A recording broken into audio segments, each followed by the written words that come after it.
cultural foundations of virtual beings in East Asia and the West. Virtual beings, ranging from virtual influencers and VTubers to AI idols and digital humans, have rapidly become a significant cultural and commercial phenomenon. While these entities have gained global visibility, their adoption and popularity have developed unevenly across regions. East Asia has emerged as a leader in integrating virtual beings into entertainment, commerce, and social media, while the West has often approached them with greater skepticism. This disparity reflects deeper cultural differences. Traditions of animism in East Asia and the prevalence of high-context communication styles create an environment in which virtual beings are more easily accepted as alive, even when they are not fully human. In contrast, Western low-context traditions, grounded in explicit communication and anthropocentric values, shape expectations for realism and authenticity, producing different forms of engagement and resistance. Animism has long played an important role in East Asian cultural traditions. In Japan, Shinto emphasizes the presence of kami, or spirits, in natural objects and phenomena, encouraging a worldview in which vitality is distributed across both human and non-human realms. Chinese folk religion and Daoism similarly highlight the circulation of vital energy and the possibility that objects or landscapes can embody presence. In Korea, shamanistic practices treat natural and ancestral spirits as active agents in daily life. Together, these traditions normalize the idea that non-human entities can possess a form of life, personality, or agency. When applied to digital contexts, this worldview makes it less surprising for audiences to attribute presence and significance to virtual beings, allowing them to be accepted as socially meaningful actors. In the design of virtual influencers, two major strategies emerge: anthropomorphism and animism. Anthropomorphism emphasizes human likeness, giving virtual influencers realistic physical features and behaviors. Lil Miquela, for instance, is presented with highly human-like appearance and lifestyle cues, relying on her resemblance to real people to gain credibility. Animism, however, emphasizes vitality and presence rather than strict realism. Virtual influencers designed in an animistic style may have exaggerated, stylized, or symbolic traits that make them feel alive, even if they do not resemble humans exactly. Research has shown that animistic cues can foster strong feelings of social presence, often equaling or even surpassing anthropomorphic realism in generating trust and engagement. This distinction illustrates how audiences may respond differently depending on cultural expectations of aliveness and authenticity.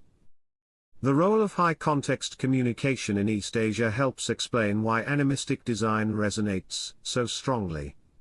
High-context cultures rely on shared cultural knowledge, indirect cues, symbolism, and unspoken understanding. In such environments, subtle design elements, expressive atmospheres, or symbolic signals can effectively communicate vitality and presence without needing explicit realism. For example, Japanese tuber communities readily engage with stylized avatars, interpreting their performative energy as a sign of aliveness despite obvious digital artifice. Similarly, Chinese AI idols and Korean virtual entertainers thrive in environments where layered cultural symbolism supports audience interpretation of these beings as socially authentic. High-context cultures are thus well suited to integrate animism into digital beings, as the communication style itself favors implied presence over direct resemblance. Low-context cultures in the West, by contrast, emphasize explicit communication, clarity, and directness. In these societies, people tend to expect unambiguous markers of authenticity, often grounded in physical realism. This shapes a preference for anthropomorphic virtual beings that look and act like real humans, since ambiguity about aliveness or presence may be interpreted as deceptive. Western audiences are also more likely to question whether virtual influencers are misleading, inauthentic, or manipulative.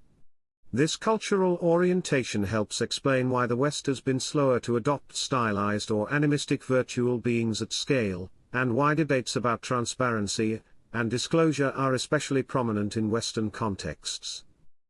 The combined effects of animistic traditions and high-context communication have created a fertile ground for virtual beings in East Asia. Industries in Japan, China, and Korea have developed vibrant VTuber economies, AI-driven idols, avatar-based livestream commerce, and virtual presenters for events and media.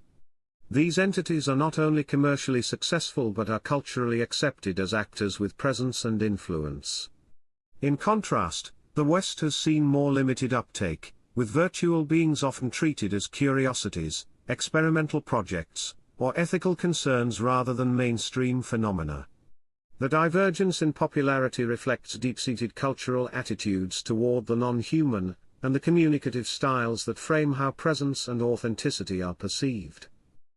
In conclusion, the greater popularity of virtual beings in East Asia compared to the West can be traced to the cultural influence of animism, and the communicative dynamics of high-context societies.